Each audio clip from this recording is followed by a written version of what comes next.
Good morning. It's great to have you with us here on this Friday morning. This week was historic as Joe Biden was inaugurated as the 46th President of the United States and Kamala Harris, the 49th Vice President of the United States. JSA's Dylan Canfield reports on the inauguration. On Wednesday, January 20th, President Joe Biden was sworn into office as the 46th President of the United States.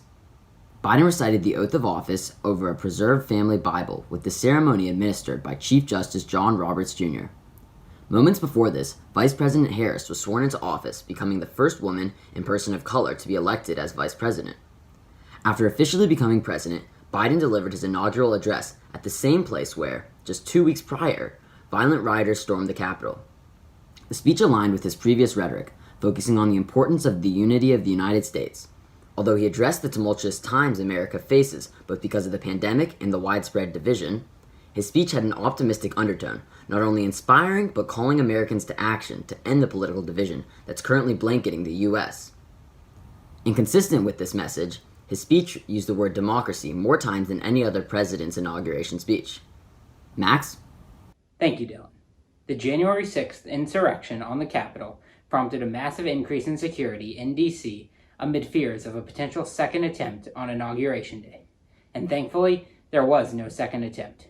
JSA's Abby Cowan has the latest on that.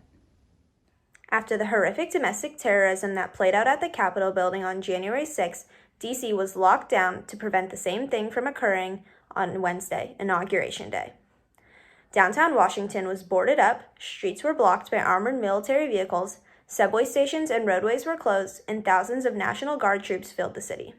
Luckily, no violent protests interrupted the swearing-in of President Joe Biden and Vice President Kamala Harris, but D.C. was locked down and on high alert in case any violence did occur. Max? Thank you, Abby. Joe Biden has already gotten fast at work, passing a series of executive actions on his first day in office. JSA's Elsa Qureshi reports on Joe Biden's plans for his first 100 days in office. Just hours after taking the oath of federal office, President Joe Biden has already signed 15 executive orders, including a mandatory mask mandate on federal property and rejoining the Paris Climate Accords. Within his first 100 days in office, President Joe Biden has pledged to oversee 100 million COVID-19 vaccines and hopes to open schools amidst the pandemic. With an unemployment rate at nearly 7%, Biden wants Congress to pass another $1.9 trillion COVID-19 relief package. In regards to climate action, Biden plans to convene a world summit meant to directly engage leaders of major greenhouse gas-emitting nations. Alongside these arduous objectives, Biden hopes to restore many immigration asylum policies and end prolonged detention. He is expected to propose a bill that would provide a pathway to citizenship for nearly 11 million immigrants who are in the country without legal status. Biden also hopes to push Congress to pass the Equality Act, a bill that would ensure more rights for LGBTQ Americans. Max? Thank you, Elsa. Amid all of this political talk, the sports world has some news of its own. The NFL's AFC and NFC championship games. JSA's Rebecca Risch has the details on those. The Buccaneers and the Packers advanced to the NFC championship game, which will be on Sunday at 2:05 p.m. The Chiefs, last year's Super Bowl winners, and the Bills advanced to the AFC Championship game, which will also be on Sunday at 5:40 p.m. It's been 27 years since the Bills' last AFC Championship appearance. All eyes will be on the Chiefs to see how their star quarterback, Patrick Mahomes, will play after suffering a concussion during the Chiefs' AFC divisional round win against the Cleveland Browns last week. A few questions remain.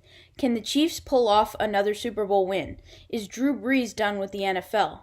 And finally, will Tom Brady prove himself and win the Super Bowl without Bill Belichick? Max? Thank you, Rebecca.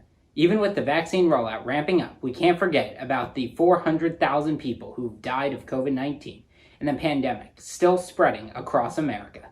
JSA's Danny Vargas has updates on that. The winter surge is the country's worst surge yet, and COVID-19 is now the leading cause of death in the United States. In North Dakota, healthcare workers who test positive for SARS-2 have to keep working. In Minnesota, the governor has been forced to call in the National Guard to replace sick nursing home workers. In California, hospitals are forced to turn away COVID-19 patients who would probably die either way, reminiscent of the scenes in Italy early on.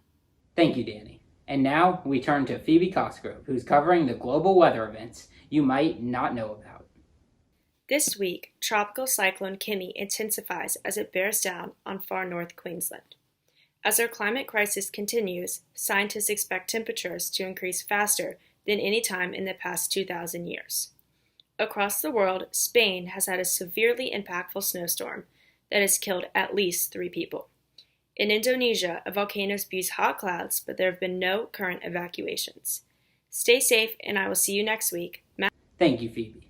And as this week comes to a close, I want to share a piece of the beautiful poem given by 22-year-old Amanda Gorman. The new dawn blooms as we free it, for there is always light if only we're brave enough to see it, if only we're brave enough to be it.